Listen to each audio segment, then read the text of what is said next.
असंभव को संभव कर देखई पारिछे आयुर्वेद। वैद्यराज सुभाष नायक हरिद्वार आसुछन।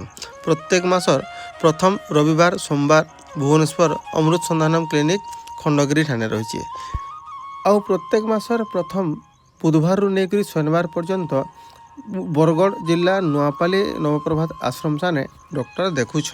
परिचय देवे। ମୁଁ ସାର୍ ଆସିଥିଲି ବାରିପଦାରୁ ଆସିଥିଲି। ମୋ ନାଁ ହେଲା ରମାକାନ୍ତ। ଆଉ ମୁଁ ଯେଉଁ ଏଇଠି ରୁହେ, ମୁଁ 18-22 ବର୍ଷ ହେଲାଣି ମୁଁ ଏଇ ଯେଉଁ ସବ୍ ମେଡ଼ିକାଲରେ ରୁହେ। ମୋର ସାର୍ ସବ୍ ମେଡ଼ିକାଲରେ ରହିଲା ପରେ ଏଇ ଯେଉଁ କାମ କରୁଛି, ମୁଁ ଯେଉଁ ବିଲ୍ଡିଂ ଲାଇନ୍ କାମ, ବିଲ୍ଡିଂ ଲାଇନ୍ ଯେଉଁ କାମ କରୁଛି, ମୁଁ ସେଇ ଭିତରେ ମୋର ଏସିଡ଼୍ ପ୍ରବଳ ଥିଲା। ମୁଁ ଜାଣିପାରିନଥିଲି। ହଠାତ୍ ଏମିତି ଏସିଡ଼୍ଟା ଯେଉଁ ମାନେ ବେଶୀ ହେଇଗଲା, ମୁଁ ସବ୍ ମେଡ଼ିକାଲରେ ଦେଖେଇଲି। ଅଲ୍ଟ୍ରାସାଉଣ୍ଡ ଯେ ଏଣ୍ଡୋସ୍କୋପି ସବୁ ଏଇ ଯେଉଁ ଦେଖେଇଲା ପରେ ମୋତେ ଯେଉଁ ଇଏ କହିଲେ ମେଡ଼ିସିନ ସାର୍ ଯେଉଁ ଦେଲେ 6 ମାସ ପାଇଁ, ମୁଁ ଗୋଟେ ମାସ ଏମିତି ଯାଏ ଯେ ଡକ୍ଟରକୁ ଦେଖେଇକି ଜାଣେ। ମୋର ଏସିଡ୍ ମେଡ଼ିସିନ ଖାଇକି ଦେହ ଟିକେ ବି ଭଲ ହେଲାନି। ଯେହେତୁ ମୁଁ ୟୁଟ୍ୟୁବରୁ ଦେଖିକି ଏଇଠିକି ଆସିଛି। ଆଉ ବହୁତ ଆଶା ବିଶ୍ୱାସ ରଖିକି ଆସିଥିଲି। ଗତ ମାସ ଯେଉଁ ମେଡ଼ିସିନ ଖାଇକି ଯେ ଏବେ ଟିକେ ଭଲ ଲାଗିଲା।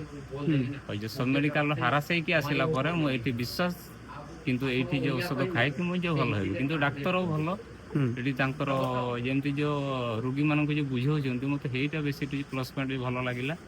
ଯେଉଁ ମେଡ଼ିସିନ ଯେଉଁ ଦେଲେ ଯେ ଖାଇଲେ କେତେ ନ ଖାଇଲେ କେତେ, କିନ୍ତୁ ସେ ବୁଝାଉଛନ୍ତି ଯେତିକି ଭଲ, ମୋତେ ସେଇଟା ଭଲ ଲାଗିଛି। କିନ୍ତୁ ମୁଁ ଆଶା ବିଶ୍ୱାସ ରଖୁଛି ମୁଁ ଏଇ ଯେ ମେଡ଼ିସିନ ଖାଇକି ଭଲ ହେବି। ଏବେ କେମିତି ଫିଲ୍ କରୁଛନ୍ତି? ଏବେ ସାର୍ ଯେଉଁ ଆଗ ମାସରୁ ଯେମିତି ଫିଲ୍ କରୁଥିଲି, ଏବେ ଟିକେ ଯେ ଭଲ ଲାଗୁଛି। କିନ୍ତୁ ମୋତେ ଯେ ବିଶ୍ୱାସ ଦେଇଛନ୍ତି ଯେ ଏଇ ମେଡ଼ିସିନ ଖାଇଲା ପରେ ଆସ୍ତେ ଆସ୍ତେ ଯେ ଭଲ କରିବ। ସନାତନ ପଟ୍ଟନାୟକ, ଅନୁଗୁଳ ଜିଲ୍ଲାରୁ ଆସିଛି। କ'ଣ ସମସ୍ୟା ଥିଲା ସାର୍? ମୋର ଆଣ୍ଠୁ କଡ଼କଡ଼ ଶବ୍ଦ ହେଉଥିଲା। ପ୍ରାୟ 1 ମାସ ହେଲା ଖାଇ ଦ୍ୱିତୀୟ ଥର ପାଇଁ ଆସିଛି। ଏଥିରେ କିଛି ରାହତ ମିଳିଛି ମୋତେ। ଆଉ ଏବେ ଠିଆ ହେଇପାରୁଛି ଭଲ ଭାବରେ। ଚେୟାରରେ ବସିଥିଲେ ହଠାତ୍ ଉଠି ପାରେନି, ଏବେ ଉଠି ପାରୁଛି। ଆଉ ଦରଜ ଟିକେ କମିଛି। जेन माने भी आयुर्वेद के भरोसा करुछन, विश्वास रखुछन, निश्चित रूपे सुफल पाउछन। आसुन हेन्ता अनेक गुड़िया रोगी अछन, कथबार्ता भी हेमा। परिचय देवे। ମୋ ନାଁ ସରୋଜ କୁମାର ପ୍ରଧାନ, ଘର ନରସିଂହପୁର ବ୍ଲକ। କ'ଣ ସମସ୍ୟା ଥିଲା? ଆଣ୍ଠୁ ଦରଜ ହଉଥିଲା। କେତେ ଥର ଆସିଲେଣି ସାର୍ଙ୍କ ପାଖକୁ? ଏଇଟା ସେକେଣ୍ଡ ଥର ଆସିଛି। ଆଚ୍ଛା, ପ୍ରଥମ ଥର ଯୋଉ ଆସିଥିଲେ, ପ୍ରଥମ ଥର ଯୋଉ ମେଡିସିନ ନେଇଥିଲି, ଖାଇବା ଭିତରେ ମୋତେ ଖାଇବା ପୂର୍ବରୁ ମୋତେ ଯୋଉ ଭଳିଆ ଲାଗୁଥିଲା, ମେଡିସିନଟା ଖାଇଲା ପରେ ଟିକେ ସତେଜ ଲାଗୁଛି। ଏବଂ ଯୋଉ ଜାଗାରେ ମୁଁ 5 ମିନିଟ୍ ଠିଆ ହେଲା ପରେ ମୋତେ ବସି ପଡ଼ିବାକୁ ଇଚ୍ଛା ହୁଏ, ସେ ଜାଗାରେ ମୁଁ ବର୍ତ୍ତମାନ 20 ମିନିଟ୍ 25 ମିନିଟ୍ ଠିଆ ହେଇପାରୁଛି। ଏବେ କେତେ ପରସେଣ୍ଟ ରିକଭର ହେଇଛନ୍ତି? ଯାହାହେଲେ 60% ରିକଭରି, ମାନେ ଗୋଟେ ମାସରେ। ଆଚ୍ଛା, କ'ଣ ଲାଗୁଛି ଆୟୁର୍ବେଦରେ ସାର୍ଙ୍କର କଥାରେ, ମାନେ ଆପଣ କେତେ ଭଲ ହେଇପାରିବେ? ଭଲ ହେଇଯିବ ବୋଲି ମୋର ଆଶା ରହୁଛି। ସାର୍ ବି ମୋତେ କହୁଛନ୍ତି 3 ମାସ କଣ୍ଟିନ୍ୟୁ କରିବାକୁ ପଡ଼ିବ।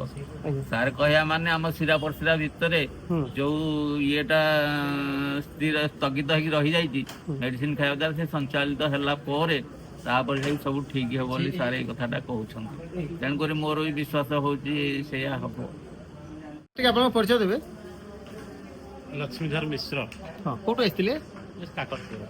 ହଁ, କ'ଣ ସମସ୍ୟା ଥିଲା ଆଜ୍ଞା? ଏଇ ଯେଉଁ ପାଇଲ୍ସ ଫିସ୍ଟୁଲା ପ୍ରୋବ୍ଲେମ୍ ଥିଲା। ହଁ, ଏଠି କେତେ ଥର ଆସିଲେଣି? ଏଠି ଆସିଲିଣି 5ରୁ 6 ଥର ଆଉ। ଆଚ୍ଛା, କ'ଣ ପାଇଛନ୍ତି ଏଠି ଆସିଲେ? ହଁ, ପ୍ରୋଗ୍ରେସ୍ କରିଛି। ଯାହା ବ୍ଲିଡ଼ିଂ ଫ୍ଲିଡ଼ିଂ ହେଉଥିଲା ସେଗୁଡ଼ା ସବୁ ନାହିଁ ଆଉ। ତାପରେ ଯାହା ଟିକେ ଯାହା ରହିଛି, ସାର୍ କହିଲେ ଏଇଟା ମେଡ଼ିସିନ କ୍ୟୁର୍ ହେଇଯିବ ଆଉ। ଏବେ କେମିତି, କେତେ ଖୁସି ଅଛନ୍ତି? ଏବେ ଭଲ ଅଛି। आसंता बुधवार दिन आरंभ हो गुरुकुल नवप्रभात आश्रम ठाणे। आपण मैंने जदि चाहून किसी परामर्श नेबा लगे निश्चित रूपे जोगाजोग करूँ।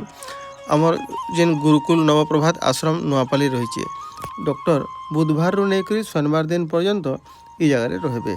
आसुन निश्चित रूपे आपण मैंने सुफल पाइबे। आयुर्वेद रे अनेक गुड़ाए चमत्कारी गुण रही आई गुण लगे बोलिकी विश्वास लगे बोलिकी अनेक लोक भल पारुछन। समस्ते मिसमा आयुर्वेद के आपणाई नेमा।